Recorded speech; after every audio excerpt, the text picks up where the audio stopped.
Assalamualaikum dan selamat pagi. Oke, hari ini kita teruskan bab baru yaitu metabolisme dan enzim.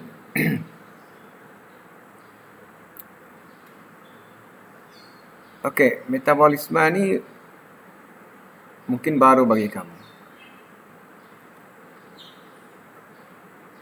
Tapi enzim tidak ya. Enzim ini kamu sudah belajar dalam tajuk nutrisi pencernaan. Jadi enzim ini salah satu fungsinya ialah mencernahkan ataupun menghancurkan molekul makanan menjadi unit yang lebih kecil.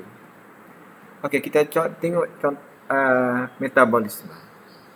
Oke, di dalam badan manusia ada banyak proses yang berlaku dan proses-proses itu dipanggil metabolisme.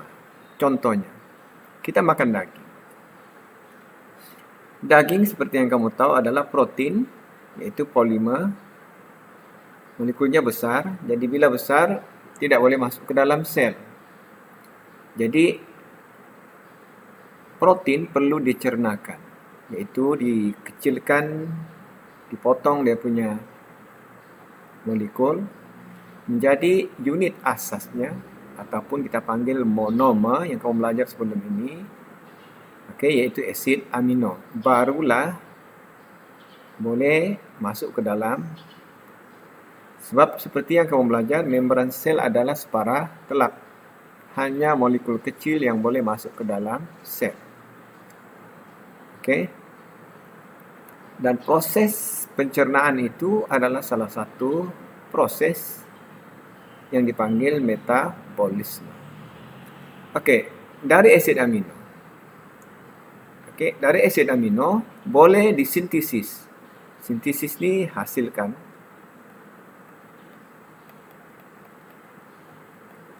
Maknanya asid amino ni kita boleh guna untuk menghasilkan enzim, juga sejenis protein, otot, juga sejenis protein, hormon,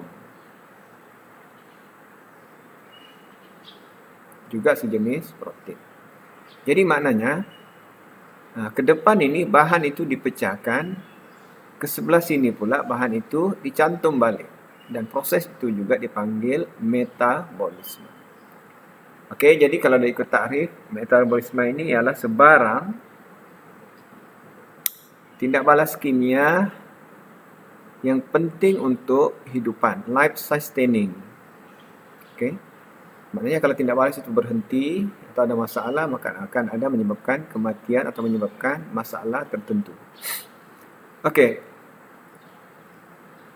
Ada 3 perkara yang berlaku dalam proses metabolisme. 1, melibatkan tenaga. Kalau proses itu melibatkan tenaga, maka kita panggil metabolisme. Sama ada menggunakan tenaga ataupun membebaskan tenaga. Next. Conversion of food or fuel to building blocks. Maknanya menukarkan bahan makanan kepada bahan yang baru. Contoh macam tadi lah. Asid amino ditukar menjadi protein. Ini kita panggil metabolisme. Apa lagi? Glukosa menjadi kanji. Ini juga metabolisme. Satu lagi cirinya ialah penyingkiran bahan kumuh, metabolic waste. Sebab sebarang tidak balas, selalu akan ada bahan hasil sampingan yang tidak perlu. Jadi proses menyingkirkan hasil sampingan itu juga adalah proses metabolisme. Next. Jadi metabolisme ini ada 2 jenis. Yaitu kita panggil anabolisme dengan kata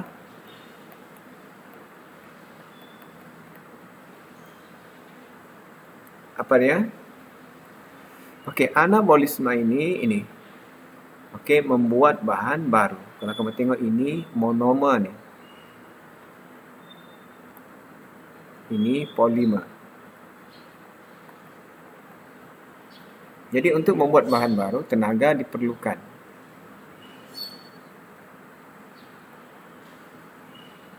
Macam kita buat bangunan, kita cantum-cantum tu batu bata, mestilah memerlukan. Next, katabolisme. Katabolisme ini terbalik daripada anabolisme, iaitu molekul tadi, polimer tadi dipecahkan menjadi monomer, molekul kecil, dan dalam masa yang sama membebaskan tenaga. Ini contoh glukosa. Glukosa kita akan guna sebagai tenaga untuk kehidupan seharian, untuk berlari, pergerakan otot, untuk fungsi organ. Jadi proses itu dipanggil katabolisme. Ana membuat, kata memecah. Okey. Next. Okey, seterusnya kita lihat enzim. Ini kamu pernah dengar sudah ni, enzim pencernaan. Seperti yang kamu tahu, protein adalah molekul besar yang terdiri daripada ribuan asid amino. Okey. Dan protein itu akan dipecahkan kepada polipeptida oleh pepsin di perut. Dicerna, dipotong menjadi polimer yang pendek berbanding sebelumnya. Lepas tu di duodenum, enzim trypsin pula memotong polipeptida tadi kepada dipeptida. Tinggal dua asid amino. Dan akhir sekali di ileum, dipeptida tadi dipotong lagi oleh enzim menggunakan enzim eripsin atau peptidase. Jadi sebelum ini kamu belajar sudah ditunjukkan kalau proses ke depan ini kita panggil hidrolisis, manakala proses membentuk polimer adalah kondensasi. Hidrolisis pakai air, kondensasi buang air. Okey, next. Contoh ini. Kita ada sukrosa dan ada di dalamnya ada glukosa. Ini glukosa. Ini fruktosa. Jadi kalau ada air, dengan kehadiran air, sukrosa tadi dipecah dua. Balik kepada glukosa dan fruktosa. Dan tindak balas ini boleh berlaku. Tindak balas ini boleh berlaku secara semula jadi. Maknanya kalau gula tebu tu kita rendam dalam air, lama-lama akan bertukar menjadi glukosa dengan fruktosa. Tapi kalau kita mau cepat, proses ini kita gunakan enzim. Apa enzimnya? Sukrase. Next.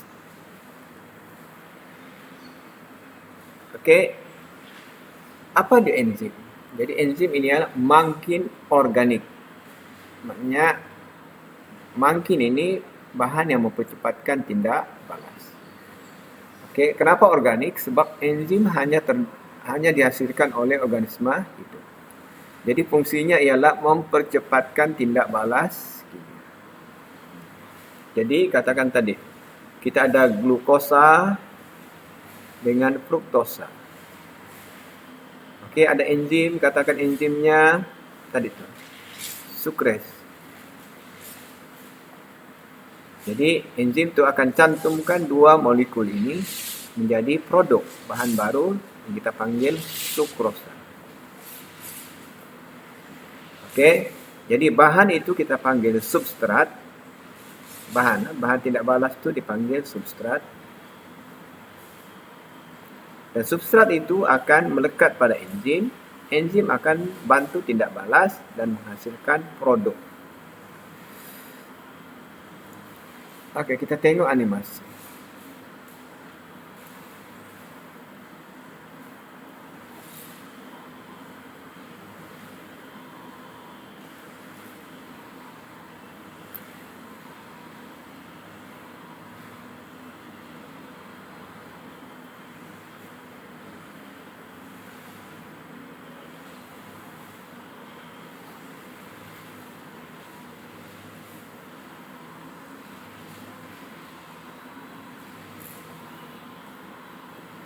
Okey, kita tengok tindakan enzim hidrolisis tadi.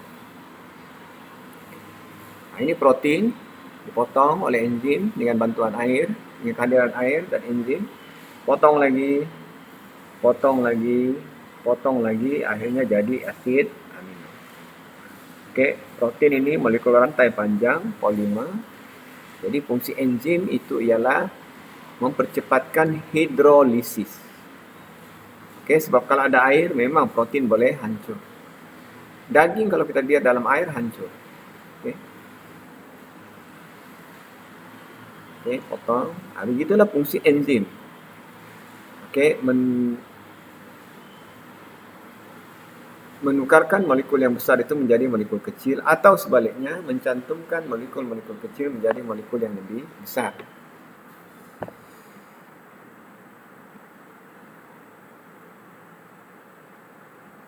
Okey, bagaimana enzim bertindak? Okey, enzim ini adalah protein globular. Apa makna globular? Macam kalau kita dibagi tanah liat, kita gulung-gulung, dia jadi macam telur, macam bumi, itu dipanggil globular, globe. Jadi enzim begitu. Dan enzim ini ada tapak aktif, di mana substrat itu melekat. Jadi, okey, ada active site. Okey, ini substrat, bahan tindak balas. Okey, bergabung dengan enzim. Enzim akan bantu tindak balas, percepatkan, menghasilkan bahan baru yang kita panggil produk. Dan tindak balas enzim ini boleh sebaliknya. Sukrosa boleh diurai menjadi glukosa dengan fruktosa. Begitu juga fruktosa dan glukosa boleh digabung membentuk sukrosa. Okey, boleh faham? Enzim boleh ke depan dan boleh ke belakang tindak balas.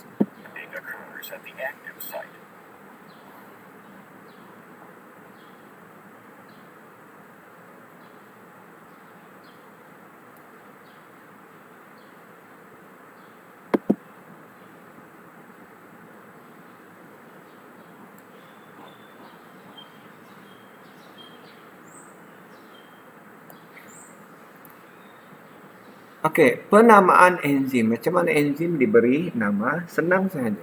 Enzim itu mengambil nama substratnya. Lepas tu ditambah perkataan ASE. ASE. Jadi ini LAK T ASE. Jadi kalau laktosa enzimnya lactase. Kalau sukrosa enzimnya sucrase. Kalau maltosa enzimnya maltase. Kalau protein enzimnya protease. Tapi ada juga enzim-enzim yang masih menggunakan nama lama yang tidak ada ASE. Contohnya enzim pencernaan tadi, protein. Renin yang mengentalkan protein susu dan trypsin yang mencernakan protein. Okey, ingat, senang saja penamaannya nama substrat campur ASE. Okey, itu nama enzim. Next, apa dia sifat-sifat umum enzim? Okey, enzim seperti yang kamu tahu fungsinya sekadar mempercepatkan tindak balas. Okey, bertindak balas cepat. Dan memangkinkan. Samalah mempercepatkan tindak balas. Okey, kalau kamu tengok orang buat roti canai kan, dough itu sudah dibuat dough tu akan dibiar mungkin semalaman. Kenapa? Tujuannya supaya kanji dalam tepung ditukar kepada gula maltosa supaya roti itu manis sedikit. Okey.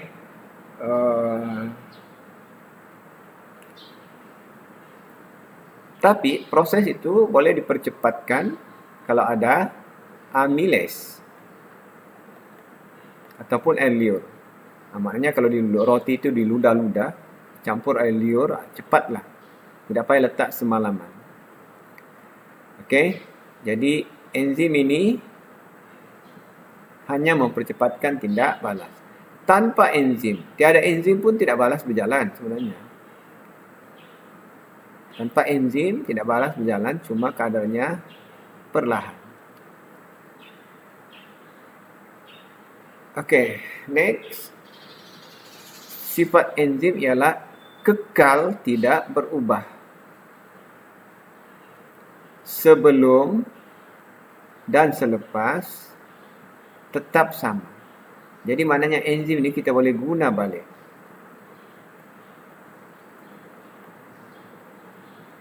Itu sebabnya sifat seterusnya enzim kita perlukan dalam kuantiti yang kecil sahaja sebab boleh diguna semula.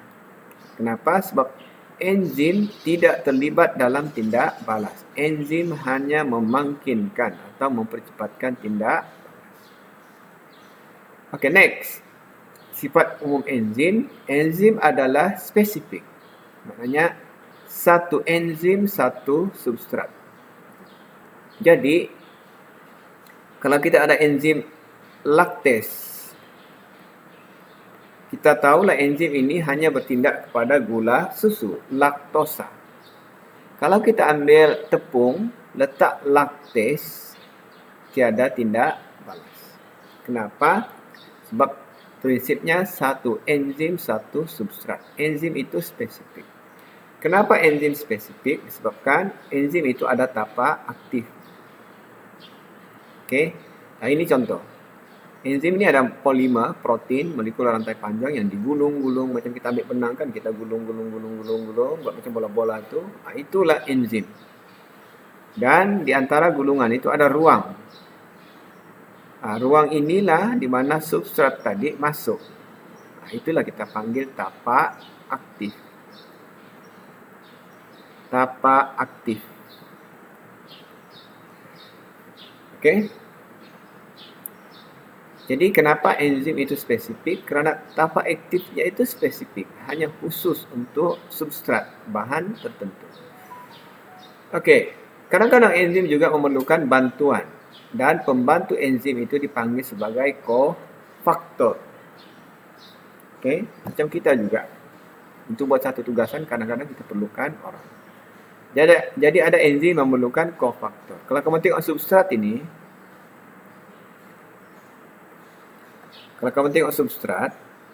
substrat ini tidak sepadan dengan tapak aktif. Kan? Kamu tengok ini bawahnya begini. Sedangkan ini segi-segi. Jadi, koenzim itu akan bergabung dengan enzim menyebabkan substrat sudah boleh bertindak balas. Ini kita panggil kofaktor. Okey, next. Enzim. Enzim boleh direncat. Tindak balasnya boleh direncat atau dihentikan. Contoh, plumbum dan merkuri. Ada bahan kimia yang kalau kita termakan kita boleh mati. Kemungkinan bahan kimia itu menyebabkan tindak balas enzim di dalam badan kita berhenti. Kenapa? Bahan kimia itu berfungsi sebagai perencat. Jadi ada perencat yang bergabung di tapak aktif. Jadi bila sudah ada perencat di tapak aktif, substrat tidak boleh bertindak balas. Ataupun perencat bergabung dengan enzim di tempat lain, tapi akibatnya tapak aktif itu berubah bentuk. Jadi substrat tidak boleh melekat. Okey, boleh faham? Perencat itu sama ada perencat itu bergabung dengan tapak aktif atau menyebabkan tapak aktif berubah. Maka tindak balas itu direncat. Okey, kebanyakan tindak balas enzim adalah tindak balas berbalik. Okey, kita ambil contoh ini. Karbon dioksida bila bergabung dengan air di dalam darah, akan membentuk asid karbonik. Asid karbonik ini akan dihantar ke paru. Apa tujuannya? Untuk disingkirkan keluar menjadi balik karbon dioksida. Jadi tindak balas ke depan dan ke belakang adalah melibatkan enzim yang sama yang dipanggil carbonic anhydrase. Okey. Carbonic anhydrase. Okey. Jadi enzim boleh memungkinkan dua-dua tidak balas, ke depan dan ke belakang. Okey, mekanisme tindakan enzim. Jadi tindakan enzim ini dipanggil sebagai hipotesis kunci dan mangga. Seperti yang kamu tahu, satu kunci, satu mangga. Kenapa? Sebab gigi kunci itu sama dengan tapak di mangga. Jadi begitu juga. Substrat hanya akan bertindak balas dengan enzim jika substrat itu sepadan dengan tapak aktif. Okey, jadi yang ini bukan substrat. Ini tidak boleh masuk. Kenapa? Kamu tengok bentuknya lain. Okey, ini tapak aktif. Jadi ini yang jadi substrat. Okey, bila bergabung, okey, itu kita panggil kompleks enzim substrat. Okey, selepas enzim tindak balaskan. Okey. Jadilah produk. Dan ingat, enzim boleh ke depan dan ke belakang. Boleh mencantum dan boleh memecahkan bahan.